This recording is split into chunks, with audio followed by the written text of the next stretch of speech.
긴급 속보, 있니? 한국산 잠수함. 일본 것보다 후졌다. 일본산 잠수함 샀었다가. 한국의 마지막 경고. 영원히 후회하게 만들어줄게. 지난달 일본 정부가 인도네시아의 프리기탐, 이하, 호위함으로 합니다. 미수출을 계획하고 있는 것으로 밝혔습니다. 시사통신에 따르면 일본 정부는 현재 호위함 판매와 관련해 인도네시아 정부와 조정을 진행하고 있는 듯합니다. 인도네시아는 중국의 남중국해 등 해양 진출 활성화에 위기감이 높아지고 있고 안전, 보장면에서 일본과의 협력을 강화하는 자세를 보여줌으로써 중국을 견제하려는 의도를 가진 것으로 보입니다. 요미우리 신문은 정부 소식통의 말을 인용해 인도네시아에서 일본 정부의 호위함 4척 구입을 희망하며 기술 이전을 통해 추가로 4척을 자국 조선소에서 건조하고 싶다는 뜻을 전했다고 구체적인 내용도 보도했습니다. 거래 총액은 3천억 엔으로 추정되고 있습니다.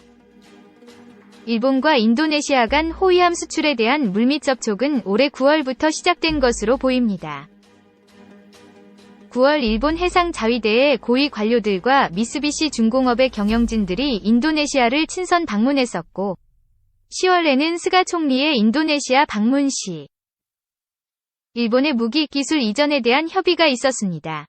일본 정부는 호위함 수출을 계기로 난항을 겪고 있는 방산 수출을 활성화시키려는 모양새입니다. 해상자위대 30FFM 2번 함, 쿠마노, 위 진수식 모습 인도네시아에 제한될 호위함은 30FFM 위 자매함이 될 것으로 보입니다. 30FFM은 해상자위대가 6개 호위대에 배치되어 있는 호위함들을 대체하기 위한 최신예 호위함으로 이번 함인 쿠마노가 올해 11월 19일 명명식과 진수식을 치르고 본격적인 의장 작업에 들어갔습니다. 이 함은 해상자위대의 편제 개편 예정에 맞춰 설계된 새로운 개념의 호위함으로 수상 전투함으로서의 운용과 호위함, 소해함이 맡아오던 기뢰 소해 작업을 수행할 수 있습니다. 새로운 함종기호 FFM에서 FF는 프리깃, M은 기뢰와 다목적의 이니셜을 따온 것입니다. 30FFM은 기존 호위함들보다 조금 작은 길이 133m, 폭 16.3m, 흘수 4.7m, 기준 배수량 3,900톤급으로 만재 배수량 5,500톤. 근래 취역한 아키츠키급 호위함이나 아사히급 호위함보다 RCS, 레이더 반사 면적가 적은 선체 설계를 보여주고 있습니다. 기관은 가스터빈 엔진 1기와 디젤 엔진 2기를 병용하는 CADAG 방식, 7만 마력으로 30노트입니다. 30FFM은 해상자위대의 인력 부족과 중국 등 주변국들의 해군력 증강에 따른 호위함 배치수 확대를 목표로 설계되어 선내 자동화가 많이 이루어져 90명, 최소 80명 위 승조원이 승함에 운용할 수 있습니다. 함의 승조원들도 기존처럼 함에 전속되는 형태가 아닌 세 척의 호위함의 4팀이라는 식의 크루제 제도, 미 해군의 골든팀, 블루팀과 비슷한 개념입니다. 를 도입할 예정으로 4년 주기로 진행되는 도크 수리 기간을 제외한 나머지 기간 동안 가동률을 최대한 높인다는 방침입니다. 함의 무장과 특징으로는 신예함답게 해상 초계, 대잠전, 대공전, 대함전에 대응할 수 있는 능력은 물론 소해전도 가능하다는 점입니다. 자율식 수중항정용 기뢰 탐지기라고 부르는 수상 무인기 UAS와 폭약을 싣고 기뢰원에서 자폭하는 무인, 자주식 기뢰 처분용 탄약을 함체 후부 구획에서 운용합니다. 등으로 2022년 이번 함 쿠마노의 취역을 시작으로 총 22척이 취역해 해상자위대 지방대의 아부쿠마급, 하츠유키급, 아사기리급 호위함을 모두 대체하게 됩니다. 해상자위대의 하츠유키급 호위함 6번 함 이소유키.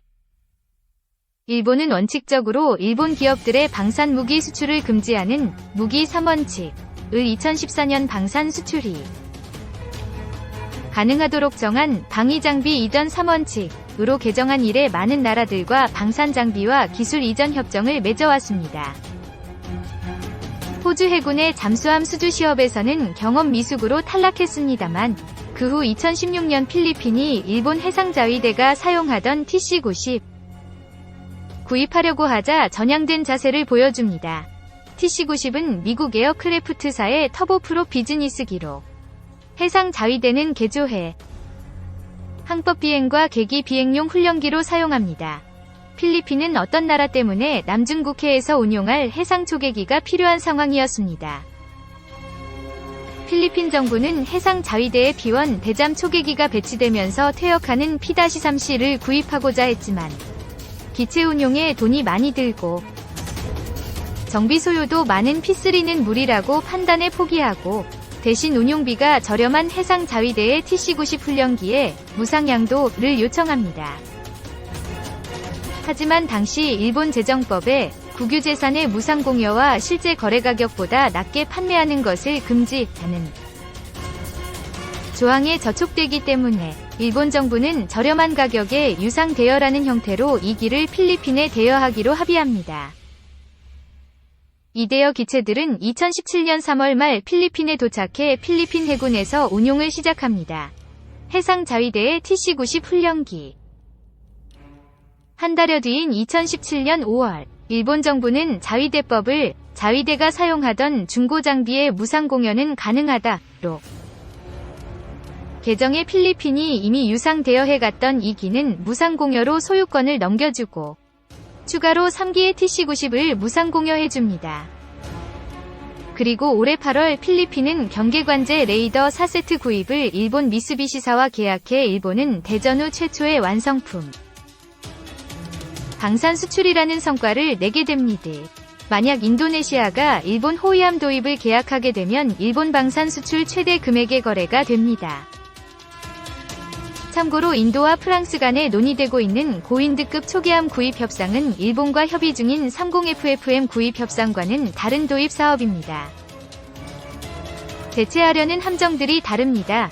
제1호위대군의 헬리콥터 탑재 호위함 이즈모 30대강 방위계획의 대강에 따르면 현재 호위함 부대 4개 호위대군, 8개 호위대 및 6개 호위대와 소해부대인 1개 소해대군을 하나의 수상함정부대로 통합하게 됩니다.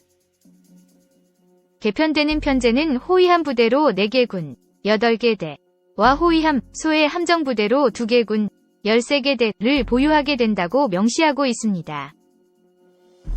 새롭게 편성되는 호위함 부대는 기존 호위대군 4개 군, 8개 대로 국토방위와 해상교통로 보호, 유사시의 대응에 중점을 두고 30FFM2 중심이 될 호위함, 소해 함정부대는 평상시 그레이존 사태의 대응 및 지속적인 정보 수집, 경계 감시 임무를 맡으며 유사시 도서 방위를 담당하게 됩니다.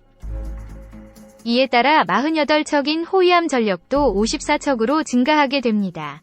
2018년도 예산 배정으로 2번 함이 건조 중이고 원래 1번 함이 먼저 명명식과 진수식을 할 예정이었지만 가스터빈 기관 시운전 중에 부품이 튕겨져 나가 재흡입되는 사고가 일어나는 바람에 2번 함이 먼저 명명식과 진수식을 마쳤습니다. 진수식을 마치고 이동을 위해 터그보트와 밀당 중인 쿠마노함. 이번 함 명명식 전에는 D 아부쿠마급의 대체함, DD 하츠유키급과 아사기리급의 대체함, MSO 소해함의 임무도 대체, PG 운용 목적이 거의 같음 중 어느 형식의 한 명을 따르지 흥미로운 구경거리였습니다. 점이 번함을 쿠마노로 명명한 것을 보니 결국 호위함 한 명 훈령을 따랐네요. 2. 단독 대우조선 계약금도 안 받고 잠수함 만들다 900억 날릴 판. 대우조선해양이 동남아시아 국가와 잠수함 판매 계약을 맺은 뒤 약 900억 원의 자재를 선 발주했으나 3년이 지나도록 계약 발효가 미뤄지면서 이를 사실상 손실 처리한 사실이 드러났다. 2019년 4월 인도네시아 국방부와 1400T급 잠수함 세척 총 1조 1620억 원대 사업 위 건조 계약을 체결했는데 선수금을 받기도 전에 이례적으로 주요 자재들을 선발주한 것이다. 대우조선해양 내부에서조차 무리한 선발주로 회사에 손실을 끼쳤다. 는 비판이 나온다. 최근 대우조선해양 옥포조선소가 있는 경상남도 거제도의 조선업계에선 곧 독일에서 800억 원의 고철 덩어리가 온다는 얘기가 돌았다. 1400T 잠수함의 핵심 부품인 추진전동기가 올가을 독일 지멘스사에서 들어온다는 얘기였다. 지난 8일 이 내용을 잘 알고 있는 대우조선해양 내부 인사를 거제에서 만났다. 해당 인사는 추진전동기가 국내에 입고되면 수백억 원의 잔금을 치러야 한다.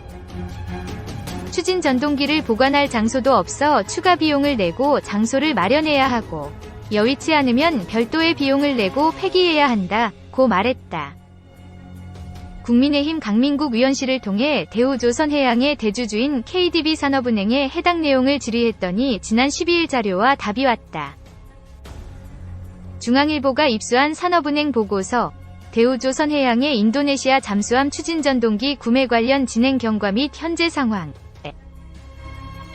따르면 대우조선해양은 2019년 7월 독일 지멘스사와 추진전동기 3세트 5,850만 유로 약 780억 원 구매 계약을 체결했고 8월 선급금인 600만 유로 약 78억 원을 지급했다.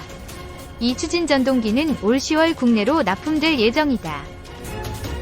이후에도 잠수함에 쓰이는 강제 약 80억 원, 과 엔진 소음기 약 14억 원 등도 선발주한 것으로 파악다. 대우조선해양의 자재 선구매는 2019년 4월 인도네시아 국방부와 세척의 군 잠수함 건조 계약 체결을 한 데 따른 것으로 조사됐다. 이미 인도네시아에 2011년부터 세척의 군 잠수함을 수출, 1차 잠수함 계약 한 대 이어 추가 계약을 맺은 것이다. 당시 계약 발효 일자는 2019년 10월 30일이었다. 하지만 인도네시아 측에서 선급금을 내지 않아 현재까지 계약은 발효되지 않고 있다. 군 잠수함 등을 다루는 대우조선해양 특수선사업부에서 근무했던 한 관계자는 계약을 체결해도 계약금이 입금돼야 발효되는 것이고 이후 자재를 구매하는 것이 원칙이다. 이렇게 잠수함 부품 자재를 선발주하는 것은 이례적인 상황이라고 지적했다. 또 군 잠수함에 들어가는 자재의 특성상 해당 자재들의 사용처가 제한되기 때문에 무리한 선발주였다는 지적도 나온다. 익명을 요구한 또 다른 내부 관계자는 유조선이나 액화천연가스, LNG, 선과 같이 자주 발주되는 배의 경우 꾸준히 들어가는 부품들을 선발주할 수 있겠지만 군 잠수함처럼 한 척이 나올까 말까 하는 특수선에서 900억 원에 가까운 거액의 자재를 선발주한 건 이해하기 힘들다고 했다. 이에 대해 대우조선해양 측은 강 의원실에 제출한 자료에서 인도네시아와 1차 잠수함 계약 및 인도에 성공한 만큼 2차 계약도 발효 가능성이 높다고 판단했고 인도네시아와 계약을 발효한 후에 추진전동기를 주문하면 납기가 지연될 것 등을 고려한 계약이었다고 설명했다. 회사 측은 아직 인도네시아와의 계약은 유효하다는 입장이다. 3월 우발 손실충당금 반영. 전문가 사실상 파기. 하지만 산업은행 보고서에 따르면 지난 3월 대우조선해양은 지멘스사에 미리 지급한 78억 5천만 원을 제외한 708억 원을 우발손실충당금으로 반영했다. 회계 쌓인 김경률 경제민주주의 21 대표는 우발손실충당금은 불확실한 미래 사건의 발생 여부에 따라 발생 가능성이 있는 손실을 의미한다며 대우조선해양이 추진전동기 잔금을 우발손실충당금으로 설정했다는 건 사실상 손실 가능성이 굉장히 높다고 인지하고 있는 것이라고 말했다. 이와 함께 인도네시아의 방산산업 전문가이자 인도네시아 CNBC 칼럼니스트 알만알리는 중앙일보와의 메일 인터뷰에서 인도네시아는 대우조선해양과 세척의 잠수함 계약을 이어나갈 계획이 없는 것으로 알고 있다고 내다봤다. 그는 인도네시아 국영조선소의 엔지니어들은 대우조선해양과의 1차 계약 때 받은 첫 번째와 두 번째 1400T급 잠수함의 성능이 저조하다고 보고했다. 국방부가 공식적으로 계약 해지를 발표한 적은 없지만 국방부는 대우조선해양을 신뢰하지 않는 것으로 안다고 말했다.